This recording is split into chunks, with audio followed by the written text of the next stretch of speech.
क्या हुआ जब अयोध्या में प्रकट हुए साक्षात मेघनाथ और कुंभकर्ण। ऐसा चमत्कार देखकर सबके होश उड़ गए। दोस्तों, प्राण प्रतिष्ठा से पहले अयोध्या में कई बड़े बड़े चमत्कार देखने को मिल रहे हैं, जिसमें गिद्धों का दिखना, भालुओं का लिखना, बंदरों के झुंड का दिखना तथा सांपों का झुंड भी देखा जा चुका है। लेकिन इस चमत्कार को अभी तक का सबसे बड़ा चमत्कार कहा जा रहा है, जिसके पीछे की सच्चाई जानकर आपके भी होश उड़ जाएंगे। आखिर क्या है, पूरी सच्चाई जानेंगे आज की इस वीडियो में। लेकिन उससे पहले अगर आपने हमारे चैनल फॉर टीवी भारत को सब्सक्राइब नहीं किया है तो जल्दी से सब्सक्राइब कर ले और कमेंट बॉक्स में जय श्री राम काम जरूर लिख दें। क्या सच में मेघनाथ और कुंभकर्ण अयोध्या में 22 जनवरी से पहले ही आ गए? मित्र राम जी से मिलने पहुंचे उनके दोनों भक्त, क्या मेघनाथ और कुंभकर्ण आज भी जीवित हैं? ऐसे कई रहस्य से पर्दा उठेगा। इसी के साथ बताया जा रहा है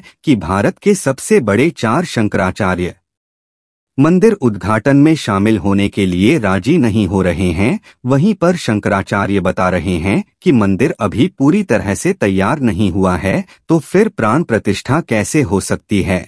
और इसी के साथ बताया जा रहा है कि राम मंदिर में भारत का सबसे बड़ा दिया पहुंच चुका है और वहीं गुजरात के वडोदरा से 108 फीट लंबी अगरबत्ती भी पहुंच चुकी है, जिसका वजन 3500 किलोग्राम है। उसी के साथ राम भक्तों ने मंदिर में 21 क्विंटल का घंटा भी मंदिर में पहुंचा दिया है। वहीं मंदिर के यज्ञ के लिए राजस्थान से 650 किलो देसी गाय का घी भी मंदिर में पहुंच गया है। और राम मंदिर में रामायण सीरियल के राम, सीता और लक्ष्मण सुमन भी पहुंच चुके हैं। अयोध्या नगरी के लोगों ने उनका भव्य तरीके से स्वागत किया है। वहीं पर नेपाल के जनकपुर से अयोध्या के लिए एक साथ 500 से ज्यादा टोकरी में उपहार बांधकर जनकपुर से अयोध्या ला रहे हैं। वहीं आपने देखा होगा, राम भक्त अपने प्रभु श्री राम के लिए सोने का तीर कमान भेज रहा है, तो कोई खड़ा हो तो कोई वस्त्र भेज रहा है। अयोध्या में राम मंदिर की प्राण प्रतिष्ठा की तैयारी जोरों शोरों से चल रही है। 22 जनवरी 2024 को रामलला को गर्भगृह में स्थापित किया जाएगा। हर राम भक्त को इस दिन का लंबे समय से इंतजार था। अयोध्या में 22 जनवरी से लेकर 25 मार्च तक कई खास कार्यक्रमों का आयोजन किया जाएगा। इस बीच मंदिर के गर्भगृह के निर्माण का काम लगातार 24 घंटे चल रहा है। 22 जनवरी को राम मंदिर में रामलला की प्राण प्रतिष्ठा होने वाली है और जानेंगे मेघनाथ और कुंभकर्ण कैसे राम मंदिर में प्रकट हुए। दोस्तों, प्रभु श्री राम का मंदिर अयोध्या में बनकर तैयार हो चुका है, लेकिन अब भी एक ऐसी चमत्कारिक घटना सामने आ गई है जिसे देखकर हर कोई हैरान है। जो गिद्ध पिछले कई सालों में हमें नजर भी नहीं आए, अचानक अयोध्या के अंदर बड़ी संख्या में गिद्धों का झुंड पहुंच गया है। कई लोग इन्हें साक्षात जटायु कह रहे हैं, जो भगवान श्री राम के मंदिर की प्राण प्रतिष्ठा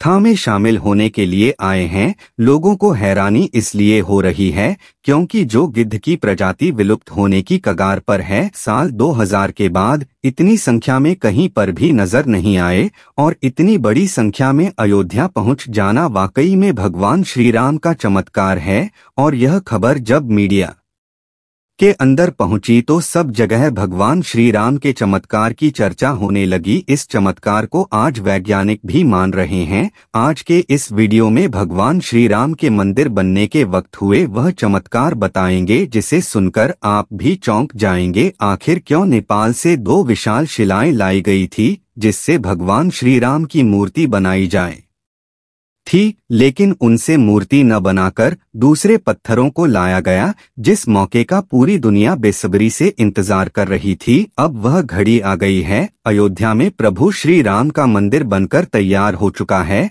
22 जनवरी को रामलला की प्राण प्रतिष्ठा की जाएगी, लेकिन उससे पहले चमत्कार के ऊपर चमत्कार देखने को मिल रहे हैं। सबसे चमत्कार तब हो गया जब लोगों को अचानक जटायु के वंशज गिद्ध आसमान में उड़ते दिखाई दिए। यहाँ तक कि भगवान श्री राम के भक्त इन्हें राम मंदिर की प्राण प्रतिष्ठा में आए मेहमान मान रहे हैं, क्योंकि पिछले कुछ सालों में यह प्रजाति विलुप्त हो गई थी। लेकिन राम मंदिर की प्राण प्रतिष्ठा नजदीक आते ही अयोध्या के मिल्कीपुर के आसपास बड़ी संख्या में गिद्ध पहुंचे हैं। लोग इस करिश्मा को देखकर पूजा भी कर रहे हैं, क्योंकि गिद्ध ऐसा प्राणी है जो भारत से विलुप्त हो चुका है। ऐसे में प्रभु श्री राम की प्राण प्रतिष्ठा से पहले ही वह कैसे देखें, इसे लोग भगवान का चमत्कार मानकर पूजा कर रहे हैं। आप दोस्तों, यह इतनी बड़ी बात कोई सहयोग तो नहीं हो सकती है।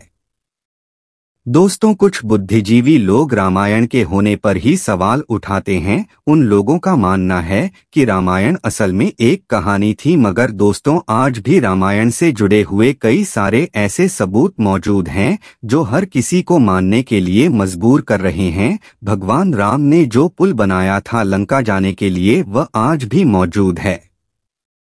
वैज्ञानिकों ने भी माना है। वैज्ञानिकों ने उसे देखकर कह दिया कि यह कोई प्राकृतिक नहीं है, बल्कि यह इंसानों द्वारा बनाया गया पुल है। और जिस जगह पर वह पुल बनाया गया था वह आज भी उसी जगह पर मौजूद है। उस समय भगवान श्री राम ने अपने चमत्कार से पत्थर को पानी के अंदर तैरा दिया था, और उन तैरते हुए पत्थर पर कदम रखकर वानर सेना लंका में गई थी। दूसरा सबसे बड़ा सबूत ब्राह्मण खुद की लंका है। रावण की लंका आज भी मौजूद है, और यह चमत्कार भी बहुत बड़ा सबूत है। जटायु गिद्ध प्रजाति से ताल्लुक रखते थे, वहीं जटायु भगवान श्री राम के परम भक्त भी थे। दोस्तों, जटायु और भगवान श्री राम के बारे में रामायण में भी कई बार हमें जिक्र मिलता है।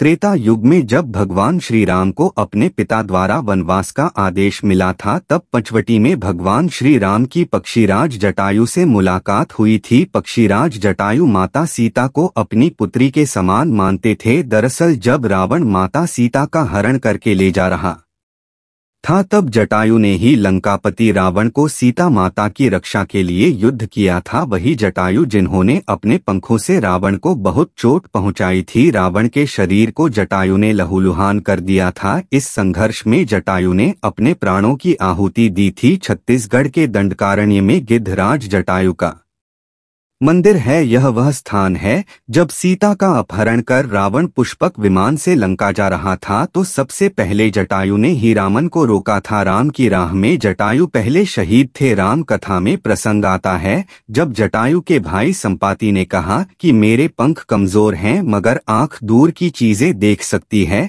इसीलिए मैं सीता जी को अशोक वाटिका में बैठी देख रहा हूँ। इसलिए लोग इन्हें साक्षात जटायु के वंशज मान रहे हैं। दोस्तों, अयोध्या नगरी के अंदर ही भगवान श्री राम का जन्म हुआ था, जिसका जिक्र वाल्मीकि की रामायण में भी है। सालों तक चले रामराज्य के बाद जब श्री राम ने जल समाधि ले ली, तो अयोध्या नगरी सूनी हो गई। पौराणिक मान्यताओं के अनुसार उज्जैन के राजा विक्रमादित्य जब यहाँ आखेट करने आए, तो उन्हें उजाड़ भूमि पर कुछ चमत्कार दिखाई देने लगे। खोज की तो पता चला कि यह श्री राम की जन्मभूमि है। इसके बाद उन्होंने यहाँ श्री राम के भव्य मंदिर का निर्माण कराया, जिसमें काले रंग की कसौटी पत्थर वाले 34 स्तंभ थे। समय समय पर यहाँ राजा ने मंदिर की देखभाल की, लेकिन 14वीं शताब्दी में जब भारत में मुगलों का शासन हुआ, तो श्री राम जन्मभूमि को नष्ट कर वहां बाबरी मस्जिद बना दी गई। 1525 में राम जन्मभूमि मंदिर को बाबर के सेनापति मीर बाकी ने ध्वस्त करवाया था। बाबरी मस्जिद की 3 गुंबद थी, जिसके बाहरी हिस्से में एक चबूतरे में श्री राम